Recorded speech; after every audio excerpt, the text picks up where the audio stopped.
What's up, guys? I'm back, not with another one, but with some training. We're gonna do a whole course, talk about, you and I, me and you and your bike. We're not gonna talk about our relationship.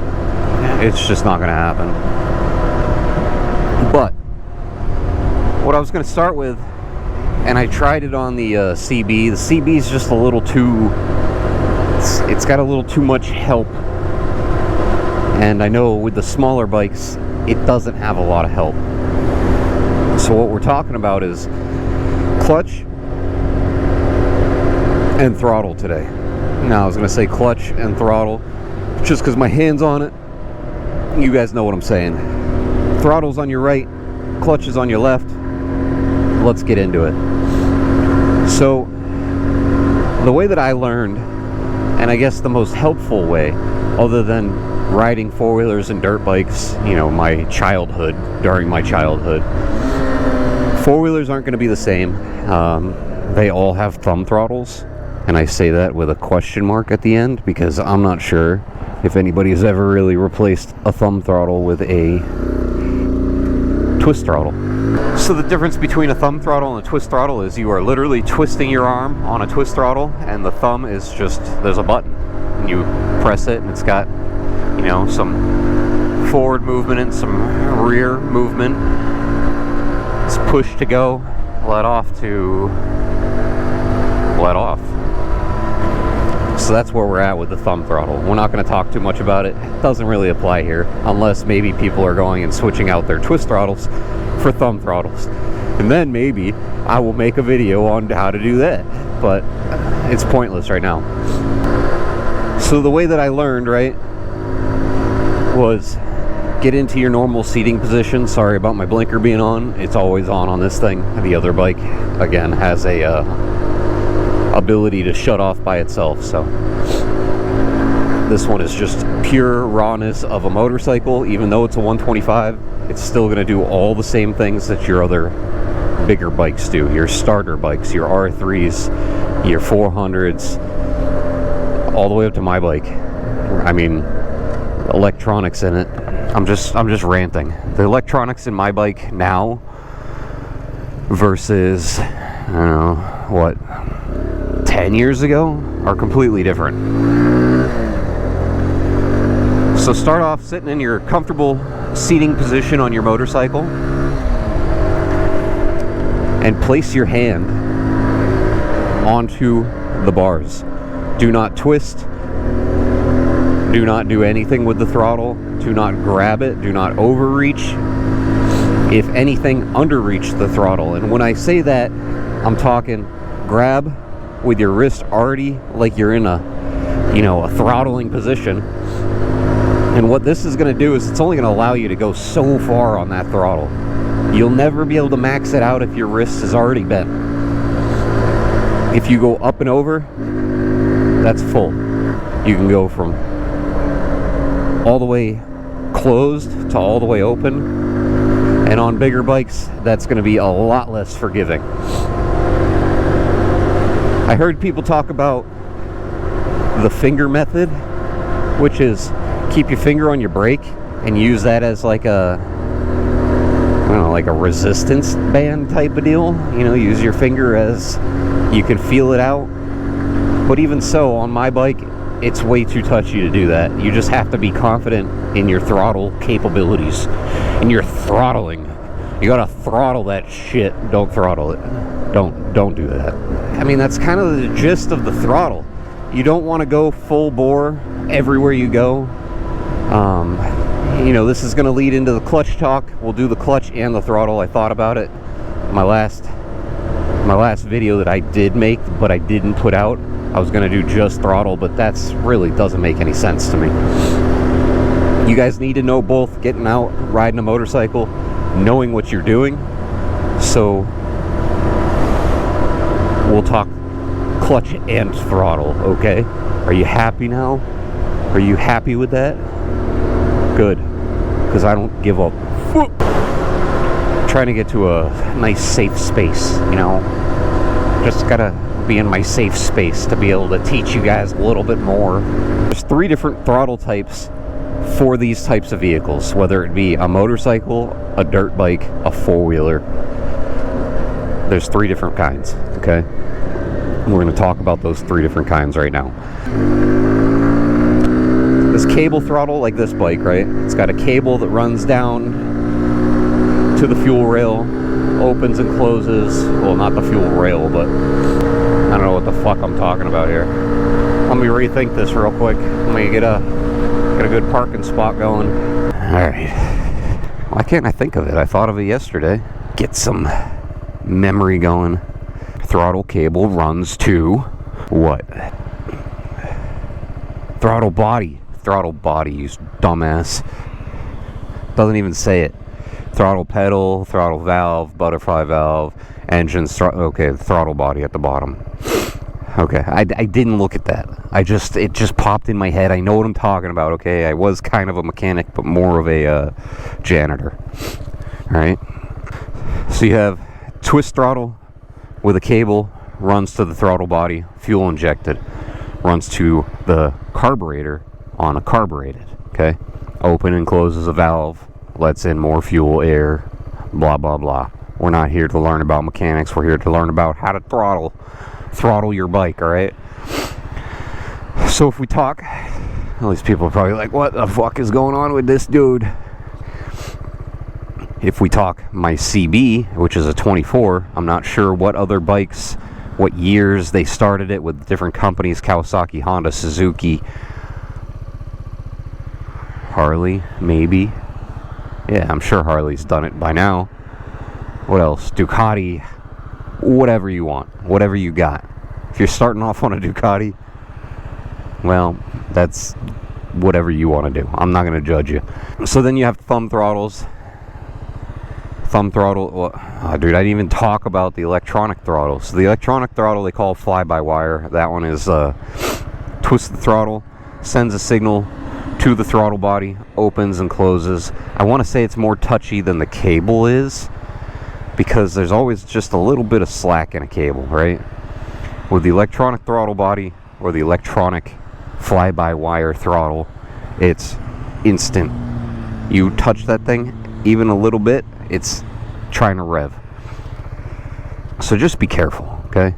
Alright, so now that we know about throttles a little bit, we'll go over just the basics one last time, okay? When you get on your motorcycle, in your riding position, put your hands on the grips, okay? I do the 4 fingers. My pinkies don't really touch, so we can forget the pinkies, but don't try to wrap your pinkies around the handlebars, because you're just going to look stupid. It's like trying to lick your own elbow, you know? It's doing one of those things. Let's not do that. So, fingers out, do like a L or a C or a little heart shape, you know? Take them apart, stick them on there, and now you're in your position. You're in your riding position, okay? What I was talking about with riding down the road, which you may or may not have understood, was do not overreach your throttle and then grab, right?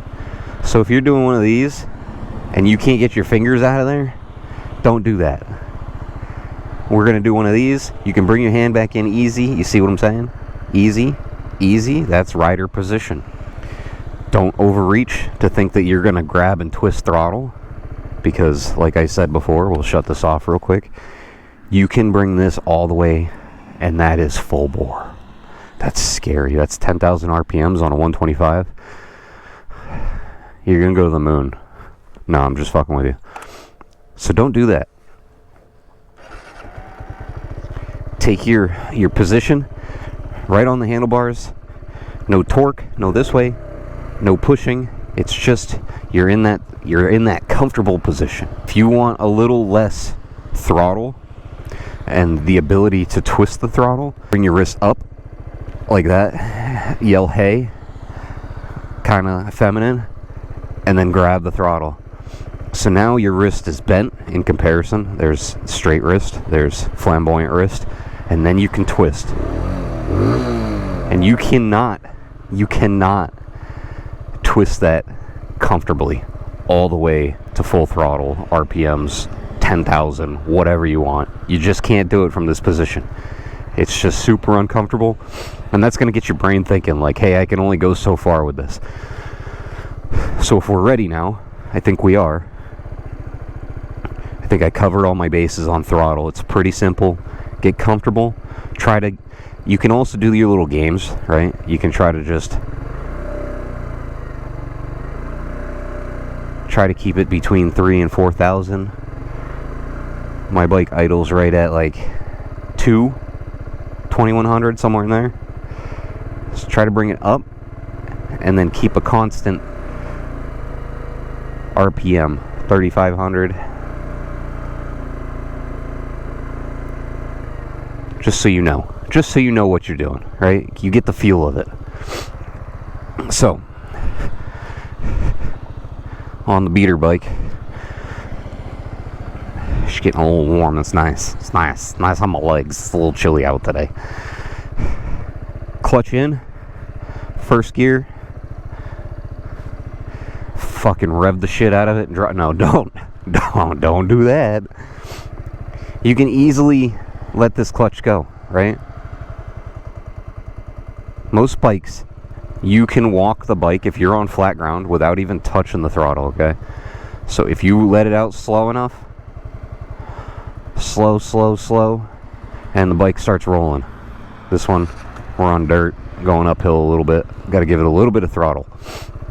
A little bit is 3,000 RPM. Remember what we said? Bring it up. Get yourself moving.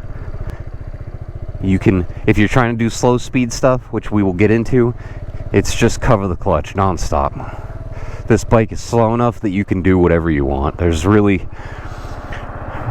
no screwing up this clutch. It makes for a decent starter bike, clutch and throttle wise. It gets you the feeling of it, but everything else is trash. The balance point is trash. The ability to pull out in traffic is trash. Everything's trash. So just be careful. If you're starting on a bike like this, it's trash. Now, I hear this. When you start riding, you start to like learn the sounds that your bike makes, right? You don't want to be over revving. You don't want to be under revving just to take off. You want to be right in that sweet spot. The sweet spot depends on your inclines, your declines, your flat roads. Anything that has an effect on the bike itself is going to have an effect on how you start your bike, how you start off on your bike. Okay? So if we pull in here, I just want to take you back towards, I know there's a hill that's a steep hill, and it's kind of a pain in the ass for everybody. I mean, everybody that hasn't been really riding as often as I have. And it doesn't look like it, and GoPros never show it. But we're going to show you. We're just going to show it. Not that. And don't get any dirty thoughts here, okay?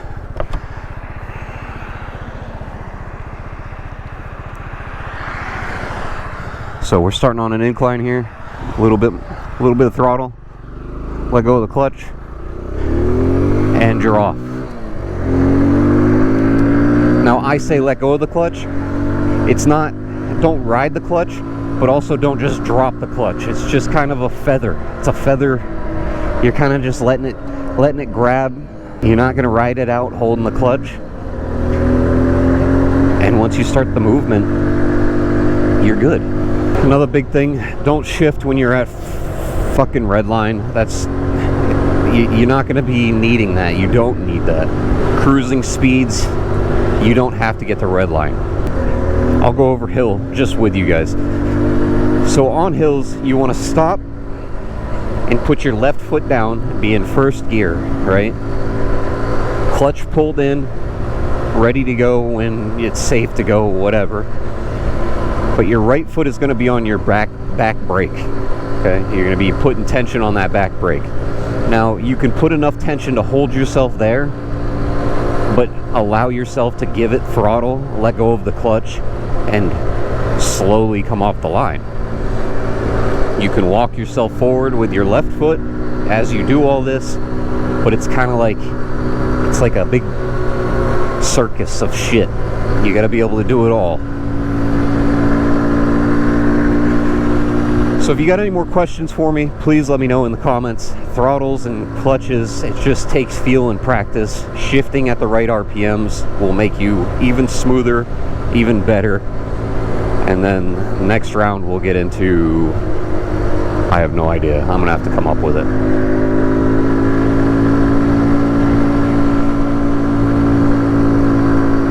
If you like this video, guys, hit the thumbs up. Comment down below what you think. If you got any pointers for me, hit the like button, and I will see you in the next one.